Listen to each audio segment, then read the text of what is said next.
Refugees, are they welcome in Europe? In the interview, UNHCR representative for Germany, Hans ten Feld. Hans ten Feld, thank you very much indeed for joining us here on DW today. And I'd like to begin by asking you, why exactly does the UNHCR have a special representative here in Berlin, here in Germany? What is your main task? An important task there is to ensure that asylum policies, asylum practices and practices related to refugees meet the international standards, because that's our mandate, to ensure that those international standards are being met by governments. But at the same time, just public information, providing public information about refugee issues in Germany, but also Europe-wide and globally, is a very important part of the role of my office here. Okay, and the most important crisis that you will be providing information on at this point in time is the crisis in and around Syria. You yourself have described it as an exodus of biblical proportions. What can you tell us about the latest situation from your UNHCR people on the ground? I mean, the numbers unfortunately have kept on going up, increasing. I mean, we're talking about 2.7 million refugees. They have now basically, the Syrian refugees, the number has basically surpassed the number of Afghan refugees, which for many, many years was globally the largest number. It makes it the worst crisis in decades. And it makes it the worst crisis in decades. I mean, the last crisis of such proportions or similar proportions was Rwanda. It's 20 years ago. So it's a humanitarian catastrophe where at the moment we would hope that solution can be found, but our fear is rather that the numbers will still go up, and we even at the moment estimate that it could go up to 4 million refugees outside Syria. As you know, inside Syria, we estimate there are some 6.5 million Syrians displaced. It means that about half of the population of Syria is displaced at the moment. Okay, the one thing we have to agree on is that there is no solution in sight at the moment. There are just huge challenges facing your organisation. How are you coping? We can only cope with support from the international community, and we need the financial support from the international community. We've called for 6.5 billion US dollars to be able to support the neighboring countries, whether it's Lebanon, Jordan, Turkey, Iraq and Egypt, to mention the main ones, or to assist the displaced people within Syria. Until now, we've raised only maybe a quarter of that funding, and we're nearly halfway the year. So we really need support from the international community to then be able to provide shelter for the individuals, who provide money to survive the day, or food to survive the day, for them to get the health care that they require, because there's enormous pressure on the health system for the children to go to school, to get education. I mean, we are already talking about the risk of having a lost generation, facing a lost generation. These are all issues that we're trying, with support from the international community, to address in the neighboring countries. We're talking about how Germany is helping. Yeah, what are the latest figures in your understanding of what of the number of people Germany has pledged to take in from the Syrian refugee crisis? It's a little bit confusing at this point in time. No, I think it's quite clear. I mean, we have called as UNHCR for 30,000 places to be made available to take in refugees, Syrian refugees, to assist the neighboring countries. Okay, so you're talking about an international effort to assist global the countries that border Syria. Yeah. 30,000 people should be taken in, and Germany has made up how many of that? 10,000. Germany has pledged to take 10,000, and there are indications that the German government is willing to take even more than that number, which is a hugely significant gesture of solidarity vis-à-vis the neighboring countries. For 2015 and 2016, we even call for more places, 100,000.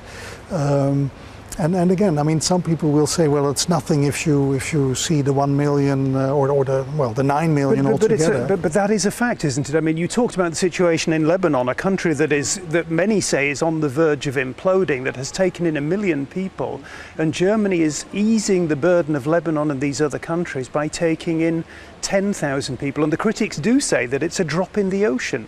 I mean, those people will be grateful, obviously, but it's a life-saving measure for these people.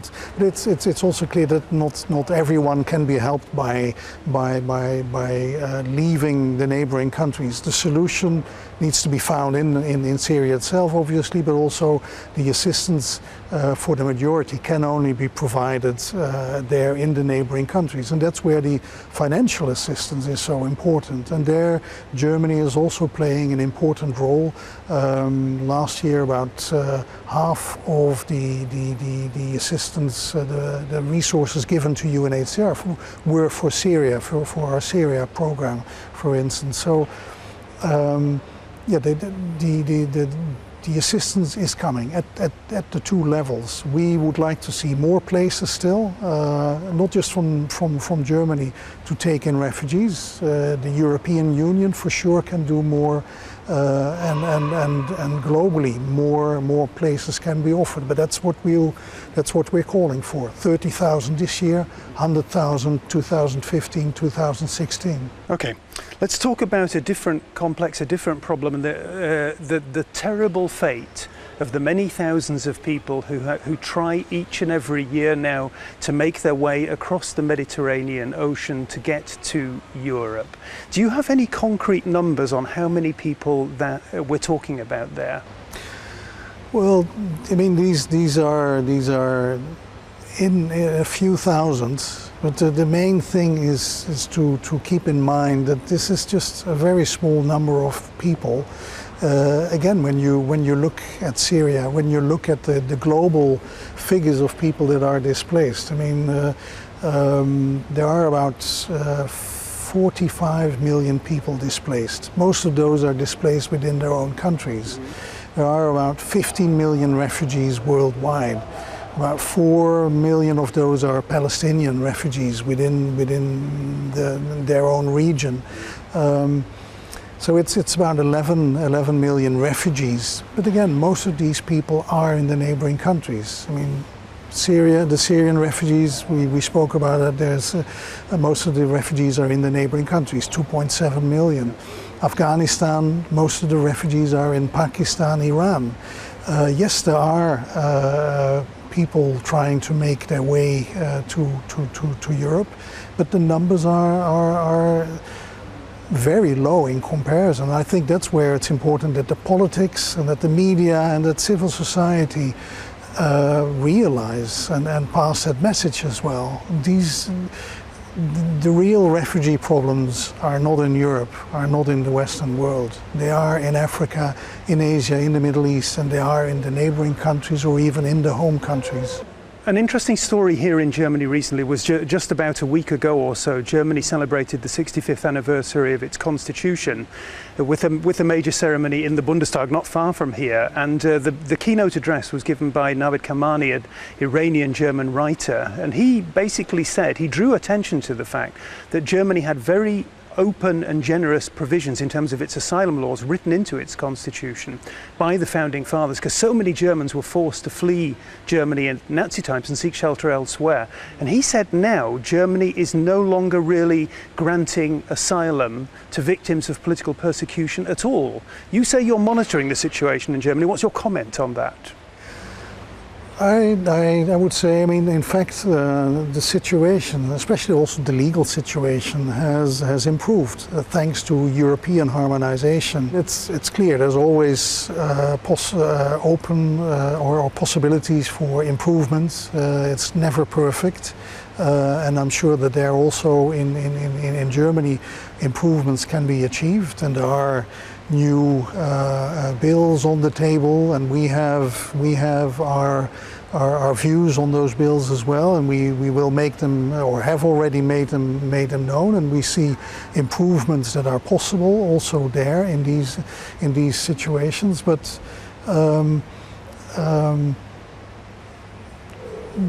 Germany can in itself be in many ways an example to other countries, whether in Europe or worldwide. And we hope that Germany will continue to be so. Let me just get a quick word from you on another area of concern at this very moment. The very pressing problem in Ukraine, the Ukraine crisis. There are already indications that there are many thousands of people on the move there, that are people who have been made homeless, who are refugees or displaced people in the making. How concerned are you about that development? How much is the UNHCR looking at that problem, addressing it already? We are. We have an office since many years in the Ukraine, and we have assistance programs on the ground. At the moment, we estimate about 10,000 people displaced within Ukraine. We've seen so far very few outflows out of the Ukraine, but to the extent that there are displaced within Ukraine, UNHCR is playing its role as part of the international response to the situation to help these displaced people. Okay. Hans ten Feld, thank you very much for joining us today and for speaking to us. You're welcome. Thank you.